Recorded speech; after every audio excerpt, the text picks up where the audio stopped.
In what has been described as a major step forward for Singapore-Indonesia relations, both countries have signed a balanced set of agreements addressing three long-standing issues. They are the Flight Information Region, or the FIR, defence cooperation and the extradition of fugitives.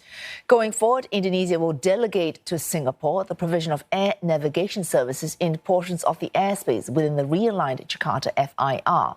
This agreement will remain in force for at least 25 years. Jeremy Cole reports. This is the fifth leaders' retreat between Singapore Prime Minister Lee Hsien Loong and Indonesian President Joko Widodo. Mr. Lee says Bintan is an apt venue given the strong economic and people-to-people links between Singapore and the Riau Islands province. Today, our bilateral relations take a major step forward. I'm very happy that the President and I have just witnessed the signing of a balanced set of agreements that addresses three long-standing bilateral issues between Singapore and Indonesia: the Flight Information Region, the defence cooperation, and the extradition of fugitives. Under the FIR agreement, Singapore and Indonesia have agreed to realign the boundary between the Jakarta FIR and the Singapore FIR. Indonesia had repeatedly expressed its wish to take over control of the FIR above the Riau Islands, which Bintan is part of. This FIR has been managed by Singapore since 1946 as mandated by the International Civil Aviation Organization. And Singapore has repeatedly said that the FIR is not about sovereignty, but of the safety and efficiency of commercial air traffic.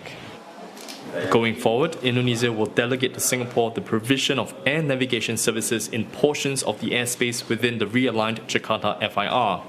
This agreement will remain in force for at least 25 years. Dengan penandatanganan perjanjian FIR, maka ruang lingkup FIR Jakarta akan melingkupi seluruh wilayah udara teritorial Indonesia, terutama di perarian sekitar Kepulauan Riau dan Kepulauan Natuna. Kedepan diharapkan kerjasama penegakan hukum, keselamatan penerbangan, dan pertahanan keamanan kedua negara dapat terus diperkuat berdasarkan prinsip saling menguntungkan. The Defence Cooperation Agreement strengthens the strategic relationship between both defence establishments by enhancing cooperation and promoting closer interaction. Under the extradition treaty, Singapore and Indonesia will grant extradition for a comprehensive list of offences in accordance with the laws of both countries. An exchange of letters was undertaken to bring the three agreements into force simultaneously. We will now go through to ratify and implement the agreements, which provide a long-term resolution of issues which are important to both countries and which, if they are not properly resolved, can cause a lot of trouble to our relationship. But if they are settled properly and we have a clear understanding on them, then you can go forward and do a lot more cooperation across the board.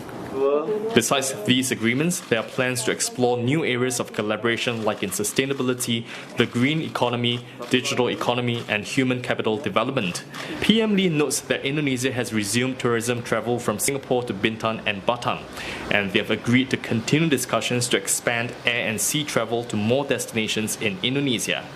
Mr. Lee also accepted President Widodo's invitation to the G20 summit in Bali later this year and expressed Singapore's support for Indonesia's G20 presidency. Jeremy Cole, CNA, Bintan, Indonesia.